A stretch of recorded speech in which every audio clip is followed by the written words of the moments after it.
Okay. Uh, Good evening, everyone. তোমাদের good evening sir. হ্যাঁ, thank you. তোমাদের আজকে যেটা হওয়ার কথা রয়েছে ক্লাস, পেপার 1 থেকে লজিক্যাল রিজনিং ইউনিট 6 দেখবে, লজিক্যাল রিজনিং। সেখানে মোটামুটি ওই ওয়েস্টার্ন লজিক, ইন্ডিয়ান লজিক থেকে অনেক পার্ট সেখানে রয়েছে। তো সেইগুলো আপাতত একটু আউটলাইন আলোচনা করছি, এবং তার সাথে আমরা শুরুই করছি। একদিক থেকে বলা যেতে পারে যে আমরা ওই টপিকটা ধরে আমরা এগোবো। তো আমি স্ক্রিন শেয়ার করছি তোমাদের সাথে, আমার যে মেটেরিয়াল আছে আর কি, সেই মেটেরিয়াল স্ক্রিনটা শেয়ার করছি, তোমাদের বুঝতে সুবিধা হবে। জাস্ট একটু ওয়েট করো, আমি স্ক্রিনটা একটু দেখি।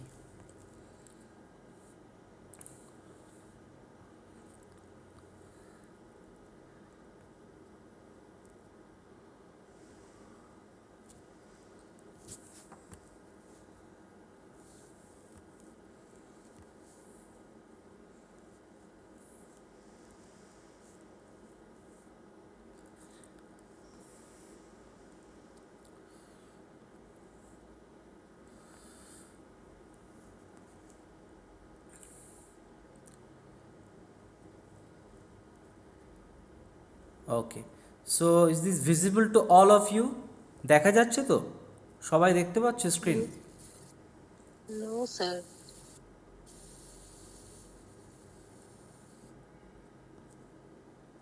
Just wait.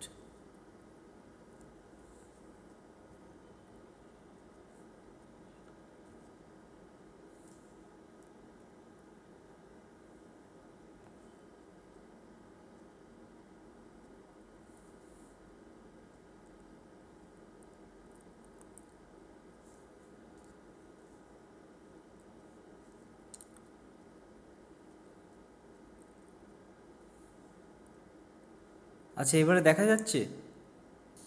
হ্যাঁ sir. Okay, okay, thank you.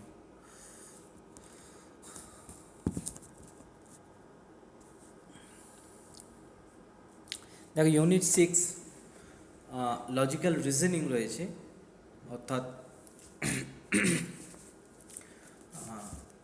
আমরা এখানে দেখছি understanding the structure of arguments. তারপর রয়েছে তোমাদের arguments form, structure of categorical propositions, mood and figure,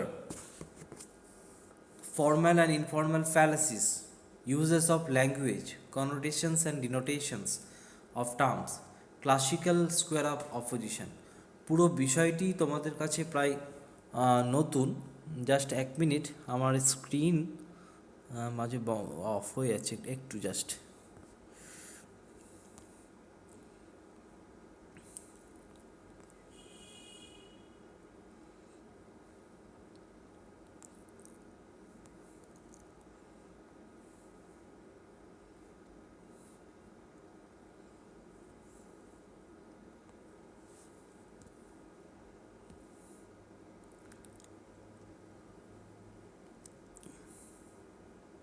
ওকে,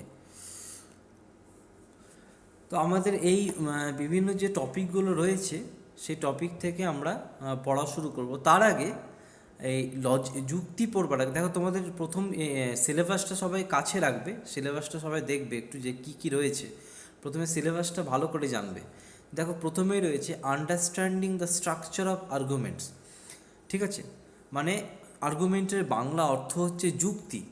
যুক্তির গঠনের যে ধারণা, সেইটা প্রথমে বুঝতে বলা হচ্ছে। এখন এই যুক্তি বিষয়টি কি, তারপর আর্গুমেন্ট ফর্ম, যুক্তির আকার, স্ট্রাকচার অফ ক্যাটেগরিক্যাল প্রপোজিশনস, ওটা পরে আছে। ক্যাটেগরিক্যাল প্রপোজিশন, প্রপোজিশনের বাংলা অর্থ আমরা জানি বচন।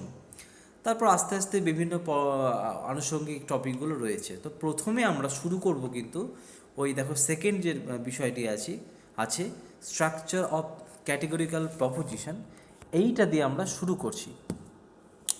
কেননা এই প্রপোজিশন দিয়েই কিন্তু যুক্তিটা শুরু হয়, বচন দিয়েই যুক্তি শুরু হয়। তাই আমরা বচনের ধারণাটা প্রথমে দেখব। দেখো, প্রথম আপনার কথা কেটে আসছে, ক্লিয়ার নয়। এবারে কথা ক্লিয়ার আসছে? প্রচন্ড নেটওয়ার্কের প্রবলেম হচ্ছে। উম, না স্যার, ক্লিয়ার তো ক্লিয়ার শুনতে হচ্ছে? পাচ্ছি। কথা ক্লিয়ার হচ্ছে?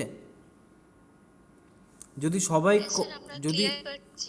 যদি সবাই ভালোভাবে শুনতে না পাচ্ছ তাহলে আমার প্রবলেম, মানে আমার নেটওয়ার্কের প্রবলেম। আর যদি একজন শুনতে পাচ্ছ ভালো আর একজন ভালো শুনতে পাচ্ছ না, তাহলে তোমাদের দিক থেকে কোনো নেটওয়ার্ক অসুবিধা হচ্ছে।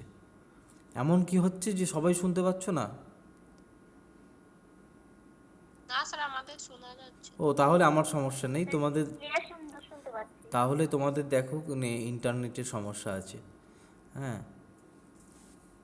যাই হোক, ওটা এটা হতেই থাকবে, প্রবলেম হবেই, ইন্টারনেটের সমস্যা এখন হচ্ছে চারিদিকে। তবে ক্লাসটা রেকর্ড করা হচ্ছে, পরে তোমরা শুনে নিতে পারো, নো প্রবলেম। আমরা প্রথমে পুরো বিষয়টাই মনে হচ্ছে যারা যারা মূলত এই ফিলোসফি সাবজেক্ট থেকে যারা এসছো এই আজকের ক্লাসে, তারা অনেকটা রিলেট করতে পারবে যে কি বলতে চাইছে বা বিষয়গুলো কি কি। কিন্তু যারা একদম অন্যান্য স্ট্রিম থেকে এসছো তাদের জন্য একদম নতুন বলতে পারো, কিন্তু নতুন হলেও দেখবে অনেকটা জীবনের সাথে মিল আছে দেখবে। যাই হোক, আমরা প্রথমে দেখব বচন বা proposition. What is the proposition? Proposition is the basic building block of logic. এই প্রপোজিশন বা বচনই হচ্ছে একটা যুক্তির, অর্থাৎ আমরা যখন যুক্তি করি, প্রথমে বলি যে যুক্তি বিষয়টি কী। তোমরা তো প্রথমে লজিক পড়ছো। লজিক মানে আমরা জানি যুক্তি। আমরা যুক্তি কখন গঠন করি? আমরা যুক্তি গঠন করি যখন আমরা আমাদের কোনো কিছু বক্তব্য কারো কাছে রাখতে চাই, আমাদের আলটিমেটলি কোনো বক্তব্য কারো কাছে রাখতে চাই, তখনই আমরা যুক্তির সাহায্য নিই। এই যুক্তি সাহায্য করতে গিয়ে কিন্তু আমরা কিছু বাক্যের সাহায্য নিই, বাক্য বা বচন। এটাই হচ্ছে যুক্তি গঠনের একটা বিল্ডিং ব্লক বলা যেতে পারে বচনকে।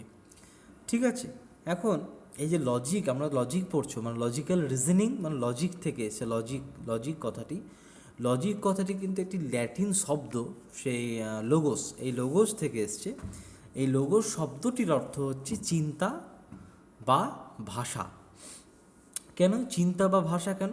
কারণ আমাদের যাবতীয়, আমরা যখন কোনো যুক্তি গঠন করছি, আমরা যখন যুক্তি দিচ্ছি, যুক্তি প্রদর্শন করছি, তখন দেখবে আমাদের মনের মধ্যেই সেই চিন্তা ভাবনাগুলো আসে। আমরা চিন্তা ভাবনা করি, সেই চিন্তা ভাবনা যদি আমরা বাক্যের মাধ্যমে বা ভাষার মাধ্যমে প্রয়োগ না করি, সেটাকে কিন্তু আর লজিক বলা যাবে না। ওই জন্য লজিক হচ্ছে সেইটাই যেটা আমরা আমাদের মানে যে আমাদের যে জ্ঞান, আমাদের যে চিন্তা যখন আমরা ভাষায়, ল্যাঙ্গুয়েজের রূপ দিই, ভাষায় প্রকাশ করছি, তখনই সেটা হয়ে যাচ্ছে লজিক। তার মানে লজিক হচ্ছে, ইট ইজ দ্য সায়েন্স, এটা এক ধরনের বিজ্ঞান, of the thought as expressed in language. ভাষায় যখন আমাদের চিন্তা যখন ভাষায় প্রকাশ পায়, সেটাই হচ্ছে এই লজিক বা যুক্তি বিজ্ঞানও বলা যেতে পারে। এখন আমি বলেছি যে যুক্তি গঠন করতে গেলে কিছু বাক্যের সাহায্য নিতে হয়। এই বাক্যগুলো কোনগুলো? অবশ্যই বাক্যের সাহায্য নিতে হয়, কারণ আমরা তো ভাষা ব্যবহার করি বাক্যের মাধ্যমেই। এই তুমি এই কাজটা করবে না, এই তুমি সেখানে যাও, ও এখান থেকে এলো, আমরা আজকে স্কুলে যাব না, এই সবই তো বাক্য। আমার ভাষাটা বাক্যের মাধ্যমে আমরা প্রকাশ করি। তাহলে এখন প্রশ্ন হচ্ছে যে এই যে বাক্যের কথা বলছি, এই বাক্যটা অ্যাকচুয়ালি কী? এই বাক্যগুলোই হচ্ছে কিন্তু যুক্তি গঠনের একটা বিল্ডিং ব্লক। এখন দেখো, তোমরা গ্রামাটিক্যালি জানো যে তোমরা ছোটো থেকেই পড়ে এসছো গ্রামাটিক্যালি বা ব্যাকরণ, ইংলিশ গ্রামারে দেখবে যে সেন্টেন্স হচ্ছে সেইটা যেখানে আমরা 5 ধরনের সেন্টেন্সের কথা বলি। সাধারণ অর্থে আমরা জানি বাক্য হচ্ছে সেই বাক্য। আমরা পড়ছি কিন্তু প্রপোজিশন, বচন, কিন্তু প্রপোজিশন পড়তে গেলে বাক্যের কথাটা আমাদের আলোচনা করা খুবই ইম্পর্টেন্ট। তাই আমি বাক্যের কথা দিয়ে শুরু করছি। বাক্য দেখবে যে সেন্টেন্স আমরা সাধারণভাবে বলে থাকি যে it is the group of words which makes a complete sense. ঠিক আছে, এটা কতগুলো শব্দ সমষ্টি যার মাধ্যমে আমরা একটি সম্পূর্ণ অর্থ প্রকাশ করি। A sentence is a group of words which makes a complete sense. তাহলে কতকগুলো শব্দ বসে একটি বাক্য গঠন হলো এবং সেই বাক্যটা মিনিংফুল হতে হবে। এই বাক্যই কিন্তু দেখবে 5 রকমের পাই আমরা। কোন কি কি? Assertive sentence, interrogative sentence, imperative sentence, তারপর তোমার অফটিটিভ সেন্টেন্স, এক্সক্ল্যামেটরি সেন্টেন্স, বিভিন্ন বাক্য। কোনোটা হ্যাঁ হ্যাঁ পজিটিভ, এই প্রশ্নবোধক, আবেগসূচক, তারপর তোমার বিস্ময়সূচক, এই বিভিন্ন বিভিন্ন রকমের বাক্যগুলো আমরা পেয়ে থাকি। কিন্তু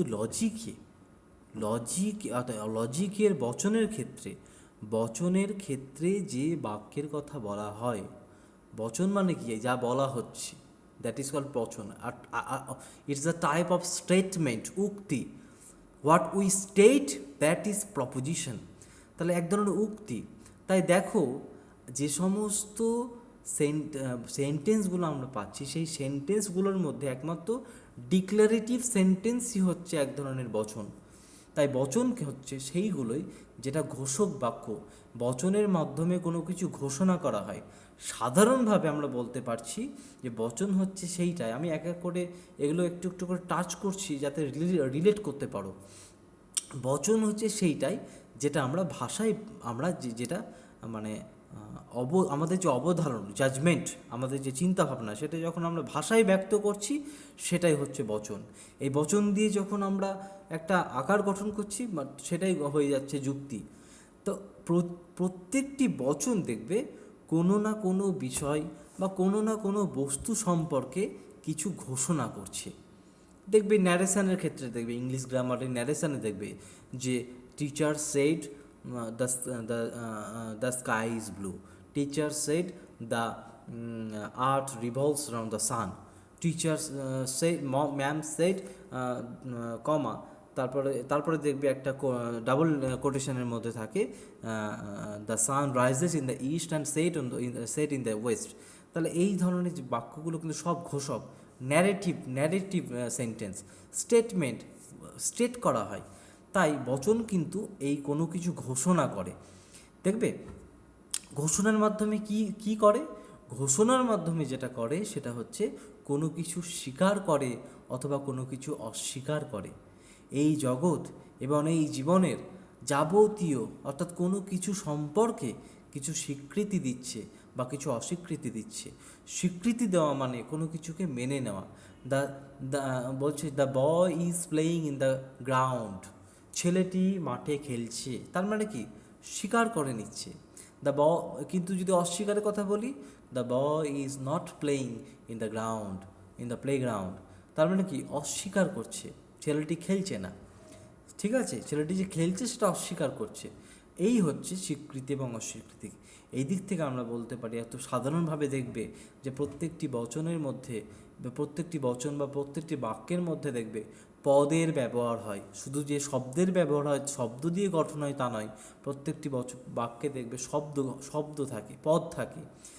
তাই বচন হচ্ছে সেইটাই যে দুটি পদের মধ্যে কোনো একটি সম্বন্ধের যখন স্বীকৃতি দেওয়া হয় বা কোনো একটি সম্বন্ধের যখন অস্বীকৃতি দেওয়া হয়, সেটাই হচ্ছে বচন।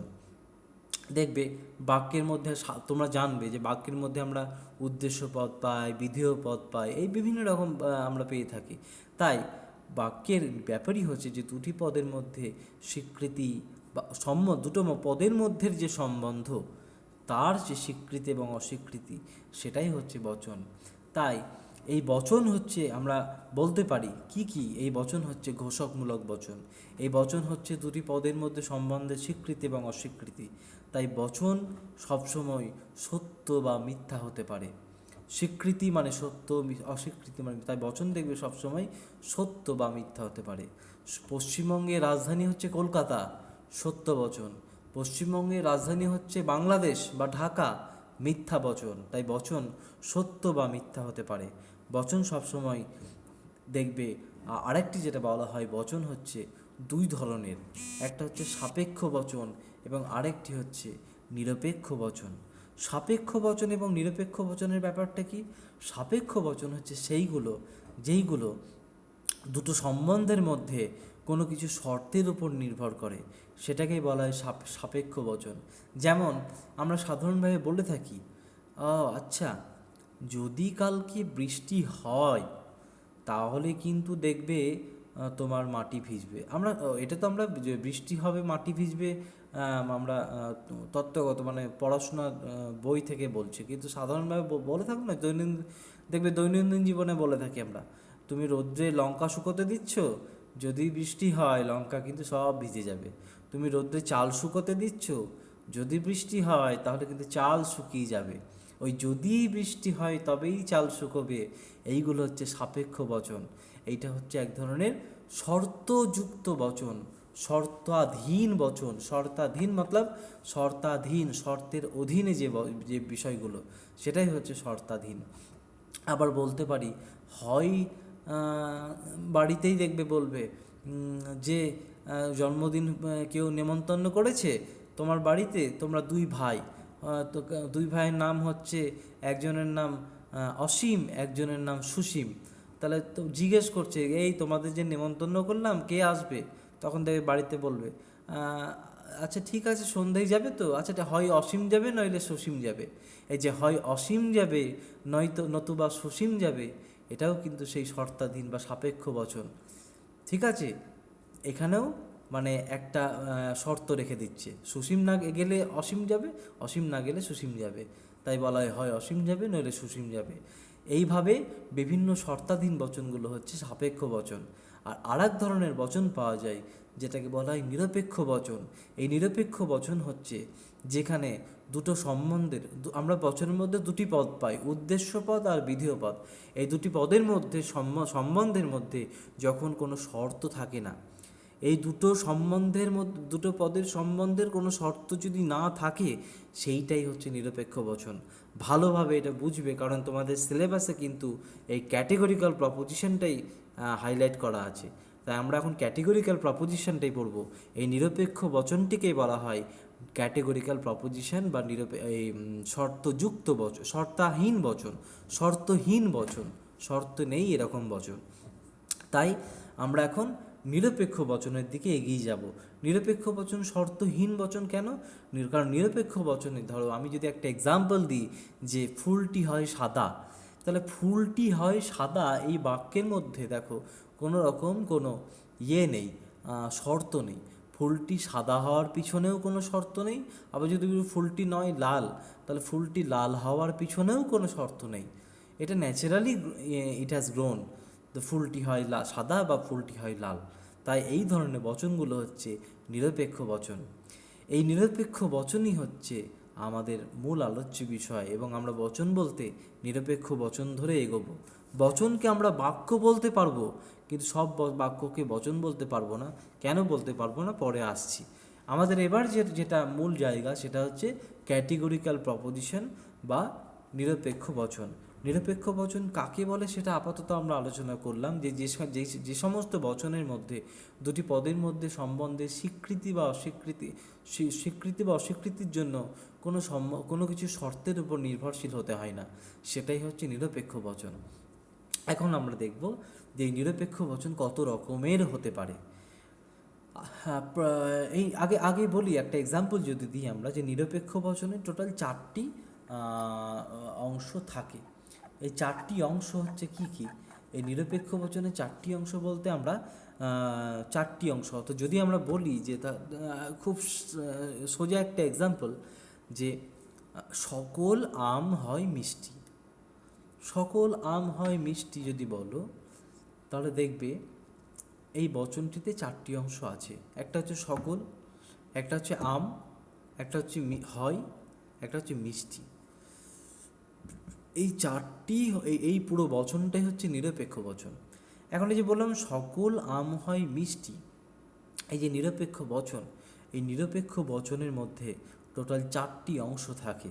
আমরা যদি নিরপেক্ষ বচনকে ভেঙে দিই, বিশ্লেষণ করি, তাহলে দেখব 4টি অংশ পাওয়া যায়। এই 4টি অংশ হচ্ছে কি কি?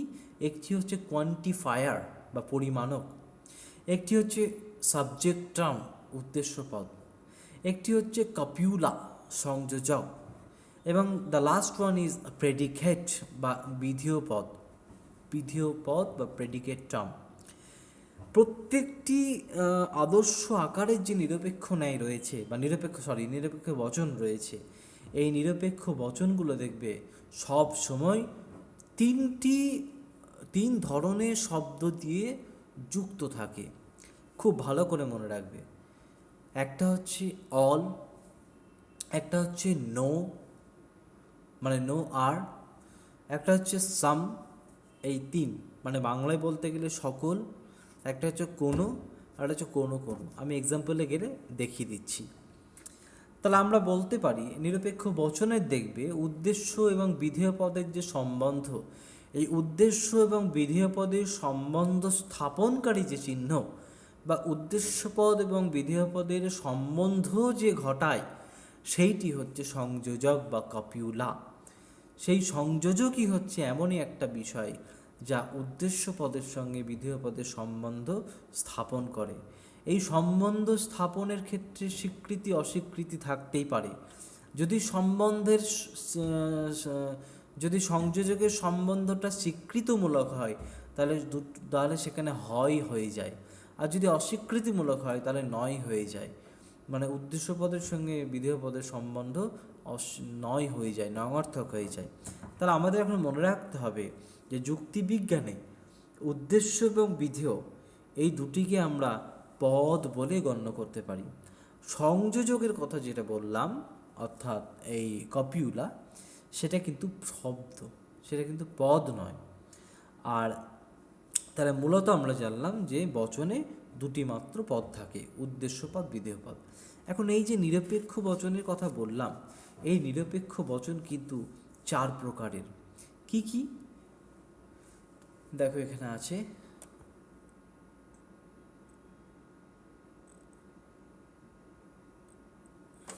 এই নিরপেক্ষ বচন হচ্ছে 4 প্রকারের। What are those? প্রথমটা হচ্ছে ইউনিভার্সাল অ্যাফার্মেটিভ অর্থাৎ সামান্য সদর্থক। আমি আগে বলে রাখি, নিরপেক্ষ বচনকে মূলত দুই ভাগে ভাগ করা হয়, একটা গুণের দিক, একটা পরিমাণের দিক। পরিমাণের দিক হচ্ছে কি, যে সমস্ত বচনে উদ্দেশ্যের পরিমাণের দিকটা উল্লেখ করে, বচনের মানে সেই উদ্দেশ্যের প্রকৃতি অর্থাৎ উদ্দেশ্যের পরিমাণ কতটা, অনেক বেশি নাকি কম কম নাকি একটু নাকি কিছুই না, এই যে পরিমাণটাকে নির্দেশ করে, সেটাই হচ্ছে পরিমাণক। আর ওই স্বীকৃতি এবং অস্বীকৃতি বোঝার জন্য যেটা হয় সেটা হচ্ছে গুণের দিক। তাই পরিমাণ এবং গুণ মিলিয়ে মিশিয়ে যদি আমরা বচনকে ভাগ করতে যাই তাহলে দেখতে পাবো যে বচনের গুণ এবং পরিমাণ অনুসারে বচনকে মোট 4 ভাগে ভাগ করা হয়। একটিকে বলা হয় ইউনিভার্সাল অ্যাফার্মেটিভ অর্থাৎ সামান্য। ইউনিভার্সাল কথার অর্থ হচ্ছে সামান্য, অ্যাফার্মেটিভ কথার অর্থ হচ্ছে সদর্থক। তোমরা জানবে অ্যাফার্মেটিভ নেগেটিভ, হ্যাঁ বাচক না বাচক। তাই ইউনিভার্সাল অ্যাফার্মেটিভ হচ্ছে সামান্য সদর্থক, ইউনিভার্সাল নেগেটিভ হচ্ছে সামান্য নঙর্থক, পার্টিকুলার অ্যাফার্মেটিভ হচ্ছে বিশেষ সদর্থক, পার্টিকুলার নেগেটিভ হচ্ছে বিশেষ নঙর্থক। এই যে দেখো এই 4টির মধ্যে দুটো আলাদা আলাদা ভাগ আছে না, একটা দেখো অ্যাফার্মেটিভটা কমন দু জায়গায় আছে, নেগেটিভটা কমন দু জায়গায় আছে, ইউনিভার্সালটা কমন দু জায়গায় আছে, পার্টিকুলারটা কমনলি দু জায়গায় আছে। তার মানে ইউনিভার্সাল পার্টিকুলার একটা দিক, অ্যাফার্মেটিভ নেগেটিভ একটা দিক। এই ইউনিভার্সাল এবং পার্টিকুলার হচ্ছে পরিমাণের দিকটা, অর্থাৎ পরিমাণগত দিক থেকে নিরপেক্ষ বচন দুই প্রকার, ইউনিভার্সাল অ্যান্ড পার্টিকুলার, সামান্য এবং বিশেষ। সামান্য বলতে সার্বিক যেটা বোঝাচ্ছে, আর বিশেষ হচ্ছে একদম মানে পার্টিকুলারলি স্পেকুলেটিভ আর কি। আর অ্যাফার্মেটিভ নেগেটিভ হচ্ছে গুণের দিক, সদর্থক এবং নঙর্থক। এই মিলিয়ে মিশিয়ে টোটাল 4টি পাওয়া গেছে। এখন এই যে ইউনিভার্সাল অ্যাফার্মেটিভের কথা বলছি, ইউনিভার্সাল অ্যাফার্মেটিভ বা সামান্য সদর্থক এই বিষয়টি আমরা জানব যে হোয়াট ইজ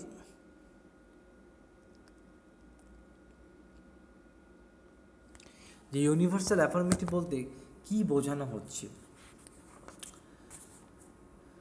হ্যাঁ, এটা একটু বলা হলো না যে এই যে 4টি বচন আমরা পেয়েছি, ইউনিভার্সাল অ্যাফার্মেটিভকে ইংরেজি বর্ণমালা অর্থাৎ ইংরেজি যে বর্ণমালা সেটাকে এ দিয়ে প্রকাশ করা হয়, ইউনিভার্সাল নেগেটিভকে ই দিয়ে প্রকাশ করা হয়, পার্টিকুলার অ্যাফার্মেটিভকে আই দিয়ে প্রকাশ করা হয়, এবং পার্টিকুলার নেগেটিভকে ও দিয়ে প্রকাশ করা হয়। এভাবে আমরা 4 ধরনের বচন পেলাম: এ বচন, ই বচন, আই বচন, ও বচন।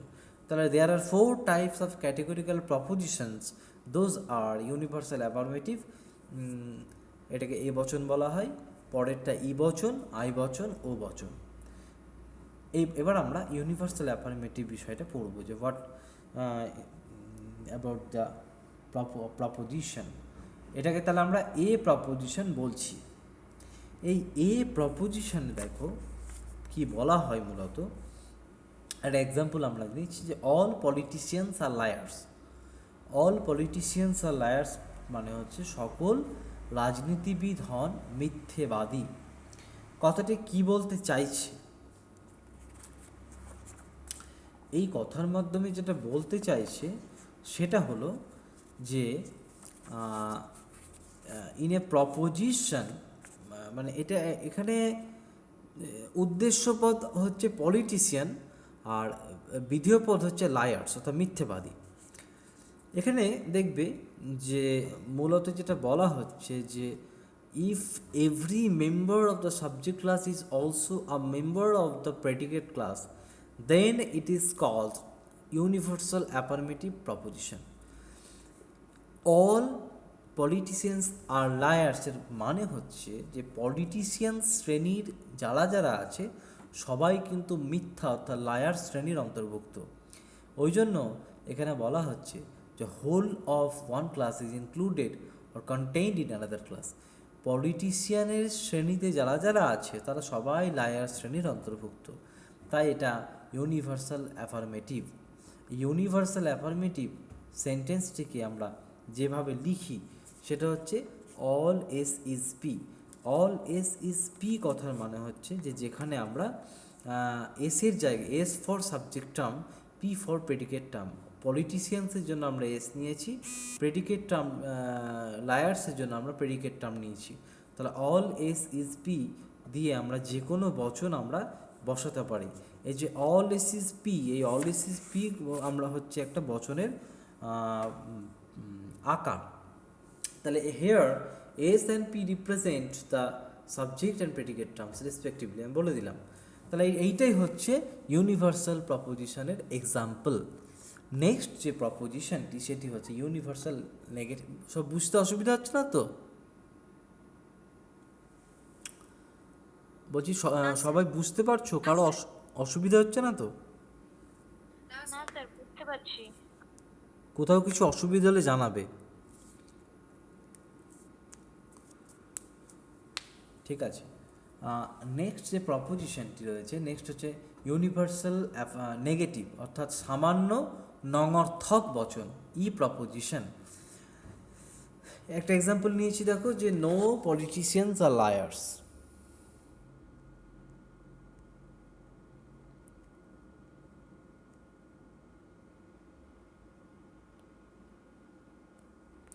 নো পলিটিশিয়ানস আর লায়ার্স, কোনো পলিটিশিয়ানসই লায়ার নয়, কোনো রাজনীতিবিদই মিথ্যাবাদী নয়। তার মানে এখানে যেটা বোঝাতে চাইছি যে রাজনীতিবিদ শ্রেণীর এমন কেউ নেই যে মিথ্যাবাদী বা যে মিথ্যাবাদী শ্রেণীর মধ্যে পড়ছে। তাহলে no member of the class of politicians is the member of another class of liars. এখানে এটাই বলা হচ্ছে, এখানে আমরা যেভাবে রিপ্রেজেন্ট করি আমরা বচনের আকারটিকে, সেটা হচ্ছে নো এস ইজ পি, এটা মনে রাখবে। নেক্সট হচ্ছে পার্টিকুলার অ্যাফার্মেটিভ বা আই প্রপোজিশন। এরা যেটা বলতে চাইছে যে দেখো পার্টিকুলার অ্যাফার্মেটিভ এবং পার্টিকুলার নেগেটিভের ক্ষেত্রে একটা ব্যাপার হচ্ছে এখানে অন্ততপক্ষে একজনের স্বীকৃতি বা অস্বীকৃতি বোঝায়। অন্ততপক্ষে একজনের স্বীকৃতি বোঝায় এই আই বচনে অর্থাৎ পার্টিকুলার অ্যাফার্মেটিভ প্রপোজিশনে, আর অন্ততপক্ষে একজনের অস্বীকৃতি যেটা দেওয়া হয় সেটা হচ্ছে পার্টিকুলার নেগেটিভে। তাই আই প্রপোজিশন এটাই বলছে যে there is at least one members of the subject class is also a member of the predicate class. যদি বলি সাম পলিটিশিয়ানস আর লায়ার্স, সেক্ষেত্রে দেখব সাম বলতে আমরা কিছু কিছু বুঝি, তাহলে কিছু কিছু মানেই কিন্তু লজিকের ক্ষেত্রে আমরা যদি একজনও থাকে, ওই একজন থাকলেও আমরা বলবো যে কিছু কিছু পলিটিশিয়ানস আর লায়ার্স, তখন এটা হয়ে যায় যে যেহেতু স্বীকৃতি তাই এটা হচ্ছে অ্যাফার্মেটিভ, পার্টিকুলার অ্যাফার্মেটিভ। পার্টিকুলার কেন হলো? কারণ বিশেষ করে বোঝাচ্ছে কিছু কিছু, সবাইকে বোঝাচ্ছে না। সবাইকে যদি বোঝাতো তাহলে সেটা হয়ে যেত ইউনিভার্সাল। সবাইকে যদি স্বীকৃতি দিত তাহলে ইউনিভার্সাল অ্যাফার্মেটিভ। সবাইকে যদি অস্বীকৃতি দিত তাহলে ইউনিভার্সাল নেগেটিভ। বিশেষ কয়েকজনকে স্বীকৃতি দিয়েছে, তার মানে পার্টিকুলার অ্যাফার্মেটিভ, আই বচন। ওই জন্য এখানে রিপ্রেজেন্ট করা হয়েছে যেটা সাম এসএসপি। আর যদি বলে যে সাম পলিটিশিয়ানস আর নট লায়ার্স, তখন সেটা হয়ে যাচ্ছে পার্টিকুলার নেগেটিভ। মানে কিছু কিছু জনকে অস্বীকার করা হয়েছে, কিছু কিছু মানে at least one, the proposition in which at least one members of the class subject class is not a member of the predicate class. অন্ততপক্ষে এমন একজন আছে যে কিনা সাবজেক্ট ক্লাস এবং প্রেডিকেট ক্লাসের অন্তর্ভুক্ত নয়। এটাই হচ্ছে পার্টিকুলার নেগেটিভ। তাহলে কেন সেই নাম অনুযায়ী তাদের এক্সাম্পল বুঝলেই তোমরা ভালো করে ব্যাপারটি বুঝতে পারবে। আমি এখানে একটা কমপ্লিট চার্ট দিয়ে দিয়েছি তোমাদের বোঝার সুবিধার্থে। খুব সুন্দর দেখো, খুব সুন্দর দেখবে যে এখানে যেটা দেওয়া হয়েছে যে টাইপ দেখো, একদম লেফট সাইড দেখো, টাইপ নিয়ে মানে A E I O, it refers to the four propositions, A propositions, I proposition, I O, E proposition, I proposition and O proposition, and the quantifier is there, quantifier, and then next one is subject, next one is copula, next one is predicate. What type of proposition is this? মানে quantity কি হতে পারে, quality কি হতে পারে। তারপরের রোতে দেখো subject term কোনটা, ডিস্ট্রিবিউটেড আনডিস্ট্রিবিউটেড। আচ্ছা, ডিস্ট্রিবিউটেড আনডিস্ট্রিবিউটেড ব্যাপারটা একটু পড়ালে হতো, দেখছি ওটা পরে আসছি। ডিস্ট্রিবিউটেড আনডিস্ট্রিবিউটেড ব্যাপারটা পরে আসছি। তাহলে এইভাবে বিভিন্ন বচনগুলো আমরা প্রকাশ করেছি। এখন এই ডিস্ট্রিবিউশন অফ টার্মস একটা আছে তোমাদের মূলত পড়তে হয়, যে ডিস্ট্রিবিউশন অফ টার্মস কথার অর্থ হচ্ছে যে বচন পদের ব্যাপ্যতা। আমাদের যে বচনগুলো পেলাম সেই বচনগুলোর মধ্যে যে পদগুলো রয়েছে, উদ্দেশ্য পদ, বিধেয় পদ, এই পদ এবং পদগুলো কতটা জায়গা জুড়ে আছে, মানে কতজনকে বোঝানো হচ্ছে বা কতজনকে বোঝানো হচ্ছে না।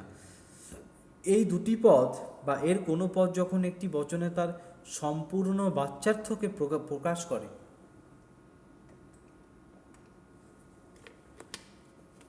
সম্পূর্ণ বাচ্যার্থকে প্রকাশ করে মানে দেখবে যে কোনো পদ দিয়ে যখন আমরা কোনো শ্রেণী বোঝাচ্ছি, সেই শ্রেণীর মানে সেই নির্দিষ্ট শ্রেণী যখন সমগ্রকে যখন গ্রহণ করে, অর্থাৎ সব কিছু, যদি বলি যে অল হিউম্যান বিং, এই অল হিউম্যান বিং কথার মধ্য দিয়ে দেখো সমস্ত মানব জীবকে কিন্তু বোঝাচ্ছে, মানে হিউম্যান বিংয়ের সমগ্র কে গ্রহণ করা হচ্ছে।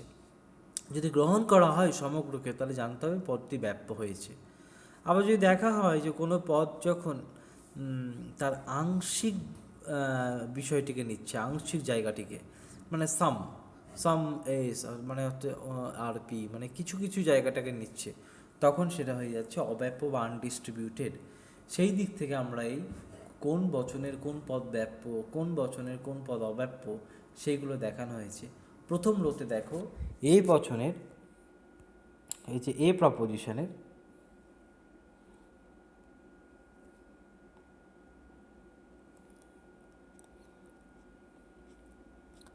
এ প্রপোজিশনে সাবজেক্ট টার্মটি distributed and the predicate term is undistributed. কীভাবে হলো? আমি যদি একটা এ বচনের এক্সাম্পল নিই, যে সকল মানুষই মরণশীল জীব, অল মেন আর মর্টাল, জানি এটা আমরা সবাই, এটা একটা এ বচনের এক্সাম্পল।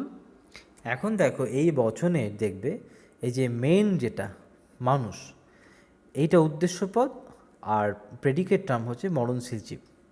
এখানে এই যে মেন পদটি ব্যাপ্য হয়েছে, কেন ব্যাপ্য হয়েছে, মানে ডিস্ট্রিবিউটেড হয়েছে, বিকজ এই মেন শব্দটি মানে মানুষ পদের দেখবে আগে আমরা এই অল কথাটি ইউজ করেছি। আমি এই অল কথাটা অর্থাৎ সকল কথাটি মানে সমস্ত বাচ্চার্থকে গ্রহণ করছে, সবটাকে বোঝাচ্ছে, মানুষ শ্রেণীর সমগ্রকে গ্রহণ করা হয়েছে, তাই পদটি ব্যাপ্য হয়েছে। কিন্তু মরণশীল জীবটি ব্যাপ্য হয়নি। কেন হয়নি? কারণ মরণশীল জীব ব্যাপ্য হয়নি এই জন্য, মরণশীল জীব শুধু মানুষের ক্ষেত্রেই প্রযোজ্য নয়, মরণশীল ব্যাপারটা কিন্তু মানুষ ছাড়াও অন্যান্য জীবের ক্ষেত্রেও প্রযোজ্য। তাই মরণশীল জীব সম্পূর্ণ শ্রেণীকে প্রকাশ করছে না, সম্পূর্ণ বাচ্চাত্ব প্রকাশ করছে না।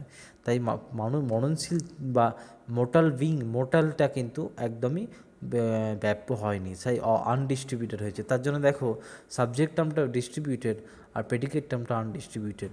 তাই আকার তুমি দিয়ে দেওয়া হয়েছে, দেখো যে অল এসআরপি, মানে এটা বুঝতে হবে যে সাবজেক্ট টার্ম ডিস্ট্রিবিউটেড, প্রেডিকেটটা আনডিস্ট্রিবিউটেড। এইভাবে বিভিন্ন বচনগুলোকে এইভাবে করা হয়েছে, কোন পদের কোন পদ ব্যাপ্য। যেমন পরেরটাতেই দেখো না, পরেরটাতেই যদি আমি বলি যে ই বচনে দুটো পদই ব্যাপ্য হচ্ছে। কেন ব্যাপ্য? আমি যদি বলি যে নো মেন আর পারফেক্ট, নো মেন আর পারফেক্ট, নো মেন আর পারফেক্ট কথার মানে দেখো যে মেন শ্রেণীর সকলটাকে এখানে বোঝানো হচ্ছে। অস্বীকার তো করা হচ্ছে ঠিকই, কিন্তু সকল মানুষ সম্পর্কে এখানে বলা হচ্ছে, তাই এটা ব্যাপ্য হয়েছে। আবার পারফেকশানের দিকটা দেখো, পূর্ণতা, এই পূর্ণটাও কিন্তু সমগ্র মানুষ সম্পর্কেই অস্বীকার করা হচ্ছে, তাই দুটো পদই এখানে ব্যাপ্য হয়েছে। আবার আই বচনের ক্ষেত্রে দেখো দুটো পদই অব্যাপ্য হয়েছে। কেন? কারণ সাম এস আর পি কথার মানে হচ্ছে যে অন্ততপক্ষে একজন ব্যক্তি আছে যিনি পি শ্রেণীর অন্তর্ভুক্ত। তাই এখানে দুটোই আনডিস্ট্রিবিউটেড হয়েছে, মানে অন্তত কিছু কিছু বলতে মানে কি কিছু কিছু শ্রেণীকে বোঝানো হচ্ছে, তাই আনডিস্ট্রিবিউটেড। প্রেডিকেট টার্মও অব্যাপ্য হলো। কেন?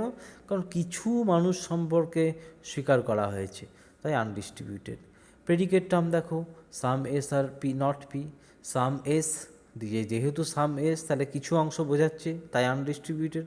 আর নট পি মানে পি শ্রেণীর দেখবে পিতে যাই বসাও না কেন, তুমি পিতে অনেস্ট বসাও আর যাই বসাও, দেখবে যে পি শ্রেণীর সমগ্রটাকেই মানে এস শ্রেণীর সমগ্র বাচ্চাত্ব এখানে গ্রহণ করা হচ্ছে না। Some S are not P undistributed. কিন্তু পি শ্রেণী যদি আমরা বলি, পি এর ক্ষেত্রে যা কিছুই বসাও, আমি সাপোজ বলে দিলাম যে some men are not honest, তাহলে some men are not honest, যেহেতু তা অনেস্ট এই যে জায়গাটা, অনেস্টটা ব্যাপ্য হচ্ছে। কেননা সাম মানুষ সম্পর্কে এই অনেস্টের যে ব্যাপারটি, অনেস্টির যে ব্যাপারটি, এটা সবটাই অস্বীকার করা হয়েছে। কিছু মানুষ সম্পর্কে অনেস্টের যে কোয়ালিটি, সেটা পুরোটাই অস্বীকার করা হয়েছে, তাই সমগ্র বাচ্চাত্ব গ্রহণ করা হয়নি। এইভাবে এই আয়ো বচনের কোন পদ ব্যাপ্য কোন পদ অব্যাপ্য বোঝানো হয়েছে। এটা বুঝতে হয় কীভাবে? খুব সুন্দর একটা সূত্র আছে অ্যাসে বিনব বলে, ASEBINOP, অ্যাসে বিনব। A S for S, A বচনের সাবজেক্ট টার্ম ব্যাপ্য, ই বচনের বোধ টার্ম ব্যাপ্য, আই বচনের নান কোনো পদই ব্যাপ্য নয়, ও বচনের প্রেডিকেট টার্ম ব্যাপ্য। এইভাবে আমরা বিভিন্ন পদের ব্যাপ্যতা এবং অব্যাপ্যতা নির্ণয় করতে পারি বিভিন্ন বচনের। এখন আমরা যে মূল জায়গাটিতে ঢুকবো আর একটি, সেটা হচ্ছে আর্গুমেন্ট। এভাবে আমরা বচনের ধারণাটা পেলাম যে বচন অ্যাকচুয়ালি কী। আমরা এবার আর্গুমেন্টে ঢুকবো। বচন নিয়ে কারো কোনো সমস্যা আছে? থাকলে বলবে।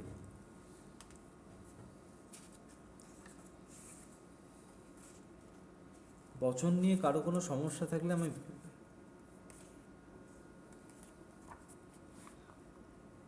হ্যালো। না স্যার, প্রবলেম নেই। ওকে না স্যার, বুঝি ওকে অসুবিধা নেই। ওকে, থ্যাংক ইউ। দেখো পরের জায়গাটি আমরা আসি যুক্তি। যুক্তি কি? অলরেডি আমি ক্লাসের শুরুতে ছোট্ট করে আলোচনা করেছি, তবুও বলছি আরেকবার। দেখো সংজ্ঞাটা দেখো, an argument is a set of statements on one of which the conclusion is taken to be supported by the remaining statements. What are these statements? These are called the premises. বিষয়টি ভালো করে লক্ষ্য করো, an argument is a set of statements. Statements means হচ্ছে proposition, বচন। আমরা already বলেছি যুক্তি গঠন করতে গেলে বচনের ভিত্তি প্রয়োজন। এই বচনগুলোই হচ্ছে স্টেটমেন্ট। কেন স্টেটমেন্ট? স্টেটমেন্টের কথার মানে হচ্ছে উক্তি। আমরা স্টেট করি, উক্তি করি, তাই স্টেটমেন্ট। তাই বচনকে আমরা স্টেটমেন্ট বলতে পারি, বচনকে আমরা সেন্টেন্সও বলতে পারি। কিন্তু যদি দুটো অপশান থাকে যে propositions are statement and sentence, তাহলে সেক্ষেত্রে অ্যান্সার দেবে স্টেটমেন্ট, কেননা স্টেটমেন্ট একটু জোরালো অ্যান্সার। তাই যুক্তি হচ্ছে কতগুলো স্টেটমেন্টের একটা সেট যেখানে আমরা কনক্লুশনটা ড্র করি। কনক্লুশন মানে সিদ্ধান্ত। সিদ্ধান্তটা আমরা ড্র করি কিভাবে, কার সাপোর্টে? আমরা বিভিন্ন যে যুক্তি বাক্য অর্থাৎ বিভিন্ন যে হেতু বাক্য, আশ্রয় বাক্য, প্রেমিসেসকে বলা হয় আশ্রয় বাক্য। যে বাক্যগুলোকে আশ্রয় করে আমরা সিদ্ধান্তে আসি সেইগুলোকে বলা হয় আশ্রয় বাক্য। আবার বলি, যে সমস্ত বাক্যগুলোকে আশ্রয় করে আমরা সিদ্ধান্ত গঠন করি সেটাই হচ্ছে আশ্রয় বাক্য। ধরো আমি এখন বললাম যে রিয়া হচ্ছে মোর্টাল, রিয়া হচ্ছে মরণশীল। এই যে রিয়া মরণশীল, রিয়াকে মরণশীল বলার জন্য আমি সিদ্ধান্ত করলাম রিয়া হচ্ছে মরণশীল। তাহলে রিয়া মরণশীল হবে কখন? যখন আমার মানে ভিত্তি ঠিক থাকবে। আমি কিসের উপর ডিপেন্ড করে বললাম? কিছু আশ্রয় বাক্য। কী কী সেগুলো? কারণ আমি জানি যে সকল মানে জন্মিলে মরিতে হবে, অমর কে কোথা পাবে। সকল মানুষ হয় মরণশীল। রিয়া যেহেতু মানুষ, দেয়ারফর রিয়া মরণশীল। তাহলে রিয়ার মরণশীল হওয়ার জন্য আমার যে সমস্ত বাক্যগুলোকে আশ্রয় করে আমি রিয়া মরণশীল কথাটি নিঃসৃত করলাম, সেই বাক্যগুলো হচ্ছে আশ্রয় বাক্য। এবং এই সিদ্ধান্ত, এই পুরো ব্যাপারটাকে নিয়েই হচ্ছে আর্গুমেন্ট বা যুক্তি। তাহলে argument is a set of statements. প্রত্যেকটা বাক্য কিন্তু একটা statement. All men are mortal, Riya is human being, therefore Riya is mortal. প্রত্যেকটা কিন্তু স্টেটমেন্ট, আমি স্টেট করছি, ইনফরমেশন দিচ্ছি। বচন মানে ইনফরমেশন দেওয়া। এরকমটা বলছি না যে গো দেয়ার, কাম হেয়ার। ঠিক আছে, আমি যদি এভাবেও বলি যে মানে উঠে দাঁড়াও বা বসে পড়ো, সেক্ষেত্রেও কিন্তু সেটা বচনে প্রকাশ করে তারপর বলতে হবে তোমার উঠে দাঁড়ানো হয় আমার আদেশ, তোমার বসে পড়া হয় আমার আদেশ, তোমার বেরিয়ে যাওয়া হয় আমার আদেশ। প্রত্যেকটা কিন্তু বচনের রূপ নেবে। তাই যুক্তি হচ্ছে কতগুলো সেট অফ স্টেটমেন্টস। এইভাবে আমরা বিভিন্ন যুক্তি গঠন করে থাকি। যুক্তির আকার যদি বলতে চাই, যুক্তির আকার হচ্ছে বিভিন্ন রকম, মানে যুক্তিকে আমরা তিন রকমভাবে আমরা পাই। যুক্তির মূলত তিনটে আকার আমরা পাই। কি কি সেগুলো? একটা হচ্ছে যুক্তির যে অবয়ব, যুক্তির অবয়বটা কিন্তু কী কী থাকে? হেতুবাক্য বা আশ্রয়বাক্য এবং সিদ্ধান্ত, এই দুটো বিষয় থাকে। যুক্তি করা কিন্তু মানে এক ধরনের অনুমান করা। দেখবে আমরা অনুমান করছি, কিন্তু তাদের মধ্যে কিছু পার্থক্য রয়েছে। অনুমান করছি না যে তাহলে আমি অনুমান করলাম তাহলে ও হচ্ছে মরণশীল, মানে যুক্তি এবং অনুমান করে থাকি আমরা। এভাবে আমরা যে সমস্ত যুক্তিগুলো পাই, যুক্তির বিভিন্ন আকার আছে। দেখো তোমাদের সিলেবাস দেখো, আন্ডারস্ট্যান্ডিং দ্য স্ট্রাকচার অফ আর্গুমেন্টের স্ট্রাকচার তোমরা জেনে গেলে। এবার যেটা জানতে হবে যে সেই আর্গুমেন্টগুলো কী কী, সেই আর্গুমেন্টের ফর্ম কী কী আছে। বিভিন্ন ধরনের আর্গুমেন্ট হয়। একটা হচ্ছে ডিডাকটিভ আর্গুমেন্ট, একটা হচ্ছে inductive argument, and the last one is abductive argument, which is not very much important. খুব একটা গুরুত্বপূর্ণ বিষয় নয়। মেন হচ্ছে deductive arguments and inductive arguments. এই ডিডাকটিভ আর্গুমেন্ট হচ্ছে বাংলায় বলা হয় অবরোহ যুক্তি, আর ইন্ডাকটিভ আর্গুমেন্ট হচ্ছে বাংলায় বলা হয় আরোহ যুক্তি।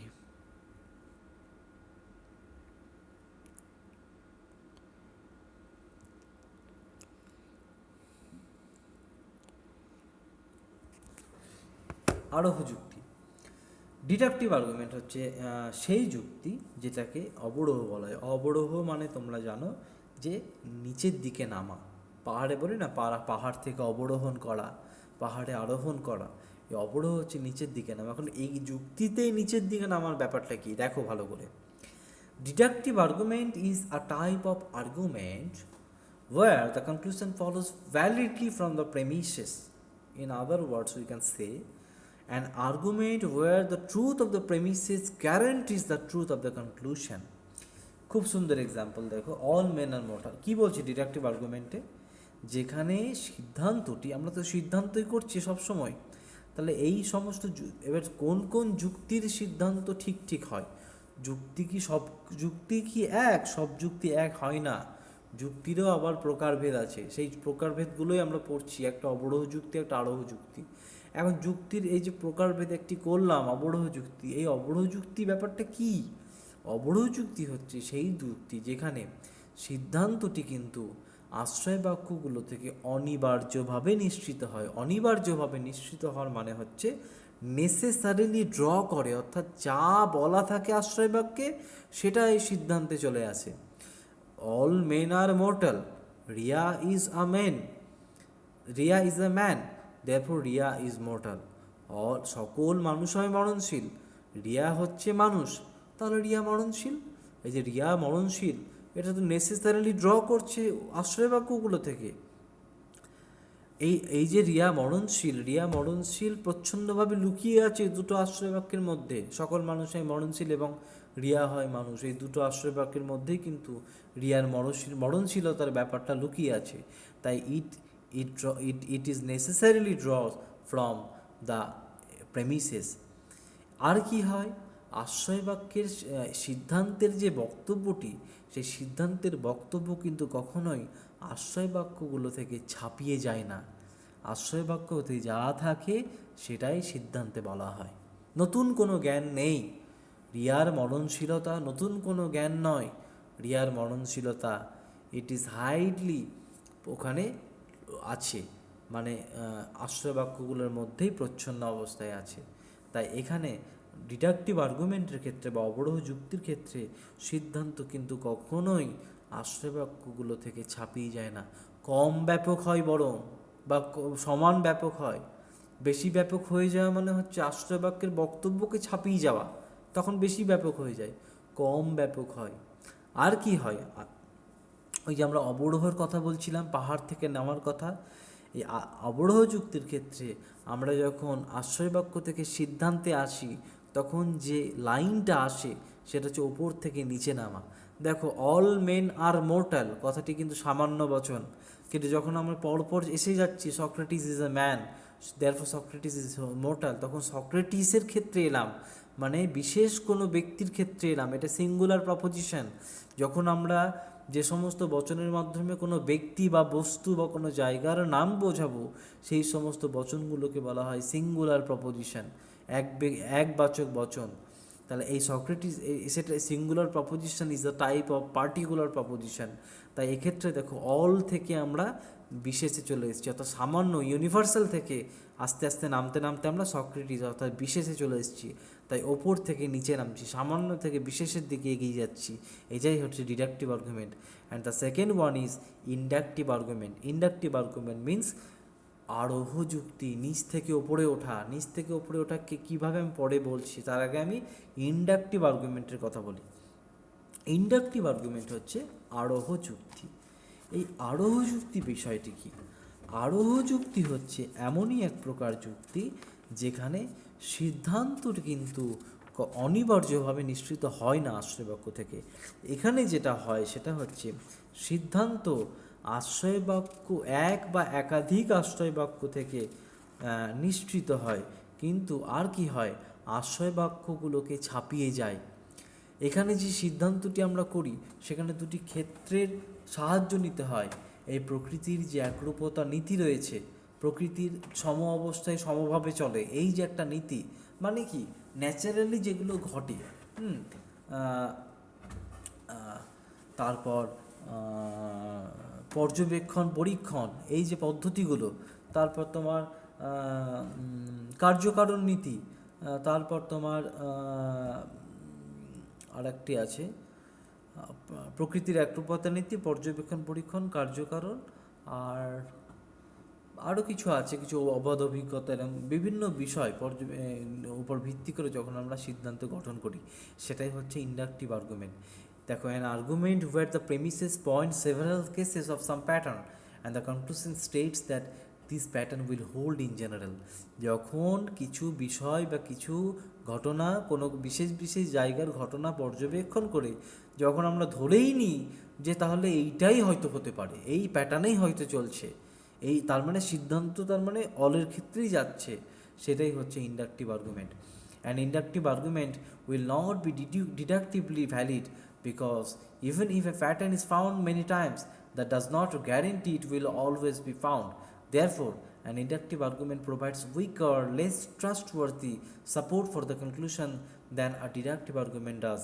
It means that বলা হচ্ছে যে ইন্ডাকটিভ আর্গুমেন্ট কী করে, ইন্ডাকটিভ আর্গুমেন্ট যেটা করে সেখানে হচ্ছে আমরা বিশেষ কয়েক জায়গার বিশেষ বিষয় প্রত্যক্ষ করে আমরা তখন সিদ্ধান্তে ড্র করি।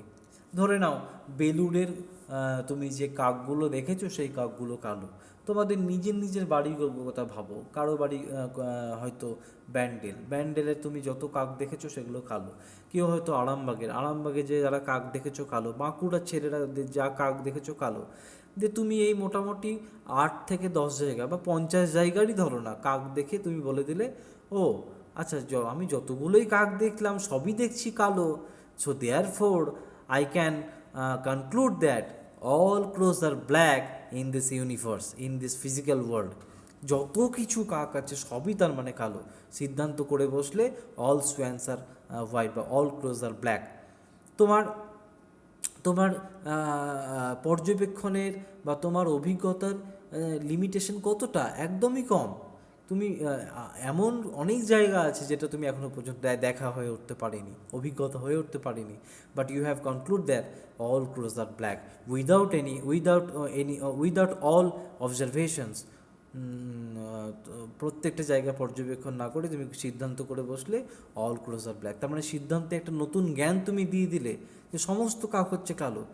এমনও তো হতে পারে কোথাও কাক আছে যারা হয়তো সাদা কাক আছে, অকালো কোনো কাক থাকতে পারে, কিন্তু তুমি সেটা না করে সিদ্ধান্ত করে বসলে, তার মানে সিদ্ধান্তে নতুন জ্ঞান দিলে। একটা নতুন জ্ঞান দেওয়া মানে সেইটাকে বলা হয় সংশ্লেষক বচন, নতুন জ্ঞান, that is called synthetic proposition.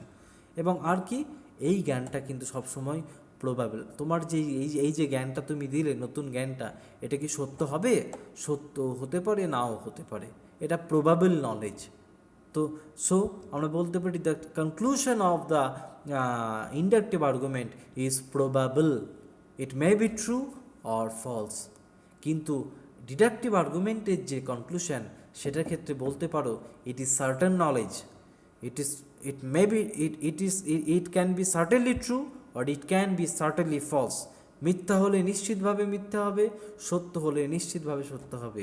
তাই ডিডাকটিভ আর্গুমেন্টের সিদ্ধান্ত কিন্তু নিশ্চিত জ্ঞান দেয়, কিন্তু ইন্ডাকটিভ আর্গুমেন্টের সিদ্ধান্ত অনিশ্চিত বলবো না, সম্ভাব্য জ্ঞান দেয়। সত্য হলে সত্য হয়ে যেতে পারে, মিথ্যে হলে মিথ্যে হয়ে যেতে পারে। তুমি দেখো না, এই কাকের ক্ষেত্রে বলতেই পারবে না সত্য কিংবা মিথ্যে, কিন্তু আবার কিছু জিনিস সত্য পেয়ে যায়। যেমন বলতে পারো যে রাম হয় মানুষ, রাম হয় মানুষ এবং মরণশীল, শ্যাম হয় মানুষ এবং মরণশীল, যদু হয় মানুষ এবং মরণশীল, রহিম হয় মানুষ এবং মরণশীল, অসীম হয় মানুষ এবং মরণশীল, সীমা হয় মানুষ এবং মরণশীল, মীরা হয় মানুষ এবং মরণশীল। Therefore all men are mortal, all men are mortal. এই কথাটাও কিন্তু তোমার অভিজ্ঞতা ছাড়াই বললে, কিন্তু বাস্তবে it is true, really it is true, বাস্তবে তোমার অভিজ্ঞতা ছাড়াই। তাই এটা দেখো সব সত্য হয়ে গেল, মানে সত্য হতে পারে, মিথ্যা হতে পারে, কিন্তু এটা সত্য নলেজ। কিন্তু অল ক্রোজ আর ব্ল্যাক, এটাও সত্য হতে পারে, মিথ্যা হতে পারে, কিন্তু তুমি নিশ্চিতভাবে বলতে পারো না। তাই ইন্ডাকটিভ এবং ডিডাকটিভ আর্গুমেন্টের একটা মূল তফাতই হচ্ছে যে ডিডাকটিভ আর্গুমেন্ট সবসময় নিশ্চিত জ্ঞান দেয়, আর ইন্ডাকটিভ আর্গুমেন্ট সবসময় প্রবাবল নলেজ দেয়। এইভাবে আমরা ডিডাকটিভ এবং ইন্ডাকটিভ রিজনিংকে আমরা আলাদা করতে পারি। তো এইটা হচ্ছে মূলত ক্যাটেগরিক্যাল প্রপোজিশনের স্ট্রাকচার, আর্গুমেন্টের ফর্ম। হ্যাঁ, এরপরে আমরা যেটা আসছি, আরেকটি যে বিষয়টি আছে অ্যাবডাকটিভ আর্গুমেন্ট। এই abductive argument is not so much important because এইটা যেটা হয়, এটা আমাদের খুব একটা বেশি পড়ানো হয় না, সিলেবাসেও নেই, জাস্ট দেওয়া হয়েছে বোঝার সুবিধার্থে। An argument that points out a particular fact, points out that if a particular hypothesis were true, we would get this fact and so concludes that the hypothesis is indeed true. মানে ওই just কী করা হয় এখানে, prove করা হয়, proof theory এক ধরনের। ওই হাইপোথিসিস করা হয় যে একটা পার্টিকুলার ফ্যাক্টকে, এটাকে বলা হয় হাইপোথেটিকো ডিডাকটিভ আর্গুমেন্ট। সেই ফ্যাক্টটাকে আমরা তখন সিদ্ধান্তে প্রমাণ করি, জাস্ট এইটাই অ্যাবডাকটিভ। যেমন it is dark out, fact, hypothesis কী করলে, মানে তুমি বললে এই বাইরে এটা অন্ধকার, বাইরে সময়টা অন্ধকার। When it is dark out, hypothesis কী করলে, যখন এটা বাইরে অন্ধকার। প্রেডিকশান কী করলে, then we say it's night time, তখন আমি বলছো যে এটা এখন রাত্রি। কনক্লুশন করলে ও ইটস প্রবাবলি নাইট টাইম, তাহলে নিশ্চয়ই এটা রাত্রি। অন্ধকার হয়েছে তাহলে রাত্রি, এই যে এটাই হচ্ছে অ্যাবডাক্টিভ। ও বাইরে অন্ধকার এখন, অনেক সময় দেবে দুপুরবেলা ঘুমিয়ে অনেকে সন্ধেবেলা উঠছে, অন্ধকার হয়ে গেছে তখন উঠছে 7:30-7টার সময়, তখন আর জানলা দিয়ে দেখলে অন্ধকার হয়ে গেছে, ও তাহলে তো রাত্রি হয়ে গেছে। এই যে ব্যাপারটা, বাইরে অন্ধকার তাহলে নিশ্চয়ই রাত্রি হয়ে গেছে, এটাই হচ্ছে অ্যাবডাক্টিভ বা হাইপোথেটিক্যাল ডিডাকটিভ। এখানে থিওরিটা প্রুভ করা হয়। দিস ইজ নট খুব একটা ইম্পর্টেন্ট না, জাস্ট এইটুকুই মনে রাখবে। আমরা ডিস্টিংগুইশিং ডিডাকটিভ অ্যান্ড ইন্ডাকটিভ আর্গুমেন্টটা করলাম। এবার আমাদের পরে আরও কিছু জায়গাগুলো আছে, সেগুলো আমরা আস্তে আস্তে আসবো। তো মূলত আজকের ক্লাসটা এই পর্যন্তই, 1 ঘন্টা। কারো কোনো পরের দিন আবার শুরু করব আমরা। কারো কোনো অসুবিধা থাকলে আমাকে বলবে। কারো কোনো অসুবিধা থাকলে বলবে। আমাকে আরেকবার ডিডাকটিভ আর ইন্ডাকটিভটা একটু বলে দেবেন। কোনটা? ডিডাকটিভ হ্যাঁ, আর ইন্ডাকটিভটা আবার বলে দেবো। স্যার আরেকবার বলে দিন, ওটা একটু বুঝতে অসুবিধা হচ্ছে, মানে কিভাবে আমি কনক্লুশনে আসবো। ডিডাকটিভ আর্গুমেন্টের ক্ষেত্রে যেটা করতে হয়, আমরা যখন সিদ্ধান্ত গঠন করি ডিডাকটিভ আর্গুমেন্টের ক্ষেত্রে, তখন দেখবে এই সিদ্ধান্ত কিন্তু আমরা নতুন করে গঠন করছি না। সিদ্ধান্ত হচ্ছে আশ্রয় বাক্যগুলোর উপর বেশ করেই গঠিত হচ্ছে। তোমার নাম বলো। আমার নাম ব্রততী। ব্রততী। ব্রততী হয় মরণশীল জীব। এই ব্রততী হয় মরণশীল জীবটা আমরা বলতে পারছি কখন, যখন আমরা অলরেডি দেখছি যে সকল মানুষ হয় মরণশীল জীব, ব্রততী হয় মানুষ, তাহলে ব্রততী হয় মরণশীল জীব। তাহলে ব্রততী হয় মরণশীল জীব, এটা নতুন কোনো জ্ঞান নয়। It is already included in the past two premises. What are these? All human beings are mortal. Bratati is human being. দেখো এর মধ্যেই কিন্তু প্রচ্ছন্নভাবে আছে। So therefore Bratati is mortal being. Bratati is mortal বিংটা নেসেসারিলি অনিবার্যভাবে ড্র করছে, অনিবার্যভাবে নিশ্চিত হচ্ছে ফ্রম দ্য প্রেমিসেস। কিন্তু ইন্ডাকটিভ আর্গুমেন্টের ক্ষেত্রে, অর্থাৎ আরোহ যুক্তির ক্ষেত্রে যেটা হয়, ওখানে সিদ্ধান্ত একটা নতুন কোনো জ্ঞান দেয়। সকল কাক হয় কালো, এটা কিন্তু আশ্রয় বাক্যগুলোর মধ্যে প্রচ্ছন্ন থাকে না। আমরা নিজেরাই মন গড়িয়ে আমরা গঠন করে নিচ্ছি সকল কাক হয় কালো। আরামবাগের কাক হয় কালো, কলকাতার কাক হয় কালো, এখানকার কাক হয় কালো, সেখানকার কাক হয় কালো, অস্ট্রেলিয়ার কাক হয় কালো, আমেরিকার কাক হয় কালো। Therefore all crows are black, সকল কাক হয় কালো। কিন্তু তুমি তো আমি দেখতে গেলাম না, আমার তো অভিজ্ঞতায় এলো না, আমি তো সব কিছু অভিজ্ঞতা করতে পারলাম না। সো দেয়ার ফোর এখানে যে সিদ্ধান্তটি করছি, এটা কিন্তু আশ্রয় বাক্যগুলোর উপর বেস করে নয়, এখানে সিদ্ধান্তটি আমরা তৈরি করে নিচ্ছি। ওই জন্য এই সিদ্ধান্তটি হচ্ছে এক ধরনের প্রবাবল নলেজ দেয়, সত্য হতে পারে মিথ্যাও হতে পারে। এইটাই হচ্ছে মূল ডিফারেন্স। ঠিক আছে? ঠিক আছে, বলছি এখান থেকে কি রকম ধরনের প্রশ্নটা যখন আসবে তো সেটা নিশ্চয়ই বুঝতে পারবো, মানে এইরকমই থাকবে। এখান থেকে প্রশ্ন আসতে পারে তোমাদের যে যে propositions that support the conclusion of an argument is called, কী হতে পারে? যে সমস্ত প্রপোজিশন, মানে কোনো যুক্তিতে সিদ্ধান্ত গঠনের জন্য কি সাপোর্ট করে, কোন প্রপোজিশনগুলো সাপোর্ট করে? প্রেমিসেস, তাকে প্রেমিসেস বলা হয়। আমি এমসিকিউ দিয়ে দেবো এর সঙ্গে, অসুবিধা নেই। হ্যাঁ, যেমন ধরো আসতে পারে যে in inductive reasoning the conclusion is, 4টে অপশান দিয়ে দিল, প্রবাবল, সার্টেন, ডেফিনিট, প্রেডিক্টেবল। তুমি দিলে প্রবাবল। আর একটা দিতে পারে যে ইন্ডাকটিভ আর্গুমেন্টস আর টিপিক্যালি, যে মানে ইন্ডাকটিভ আর্গুমেন্টস কি, 4টি option, analytic, synthetic, intuitive, aesthetic, 4টি অপশান দিয়ে দিল। তো আমি তো পড়ানোর সময়ই বললাম যে ইন্ডাকটিভ আর্গুমেন্ট এক ধরনের সিনথেটিক নলেজ। সিনথেটিক মিন্স সংশ্লেষকমূলক। সংশ্লেষকমূলক মানে যেটা নতুন জ্ঞান দেয়, যে বচনের মাধ্যমে আমরা নতুন কোনো জ্ঞান পাই, সেটাই হচ্ছে সিনথেটিক নলেজ। আর অ্যানালিটিক হচ্ছে যে সমস্ত বচনকে আমরা বচনে বিশ্লেষকমূলক জ্ঞান পাই, মানে বিশ্লেষণ, ওটাই বিশ্লেষণ করা হচ্ছে, তাই এটাই হচ্ছে এক ধরনের সিনথেটিক। আবার এমন হতে পারে যে আর কি হতে পারে, আমরা বচনের ক্ষেত্রে বলেছিলাম যে বচন সত্য এবং মিথ্যা হতে পারে। যুক্তির ক্ষেত্রে বলি যুক্তি বৈধ বা অবৈধ হতে পারে। যুক্তি সবসময় সত্য মিথ্যা হয় না, যুক্তি সবসময় বৈধ বা অবৈধ হয়। ঠিক ঠিক যদি যুক্তি হয় তাহলে সেটা বৈধ যুক্তি, যদি ঠিক যুক্তি না হয় সেটা অবৈধ যুক্তি। সব কিছুর তো একটা মূল্যায়ন থাকবে, তাই যুক্তিরও মূল্যায়ন থাকে। ঠিক আছে? যদি বলে যে validity or ইনভ্যালিডিটি may be predicted of কোন আর্গুমেন্ট, মানে প্রপোজিশনের ক্ষেত্রে যাই না আর্গুমেন্টের ক্ষেত্রে, বলবে আর্গুমেন্টের ক্ষেত্রে। ঠিক আছে? এইভাবে বিভিন্ন বিষয়গুলো পড়তে হবে। পড়তে থাকো, কোথাও আটকালে আমি বলে দেবো পরে আবার। বলো। ঠিক আছে স্যার। আমি কি স্ক্রিনটা শেয়ারিং অফ করব? স্যার বলছিলাম এই পিডিএফটা দেওয়া যাবে? হ্যাঁ, পিডিএফ স্যার নিশ্চয়ই হ্যাঁ দেওয়া যাবে। পিডিএফটা একটু দিয়ে দেবেন স্যার প্লিজ। হ্যাঁ, পিডিএফ দেওয়া যাবে, অসুবিধে নেই।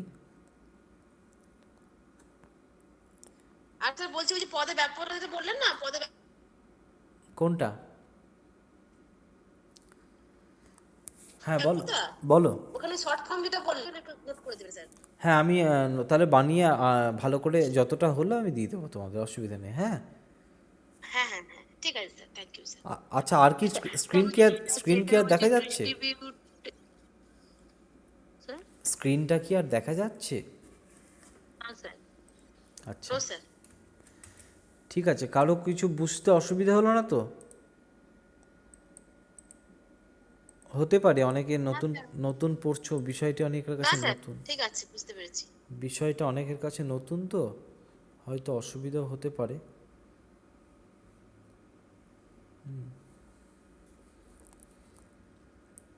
ঠিক আছে, আমাদের ক্লাস তাহলে এখানেই বন্ধ করছি। হ্যাঁ, ঠিক আছে স্যার। হ্যাঁ sir. Okay, thank you. Sir পিডিএফটা গ্রুপে দিয়ে দেবেন।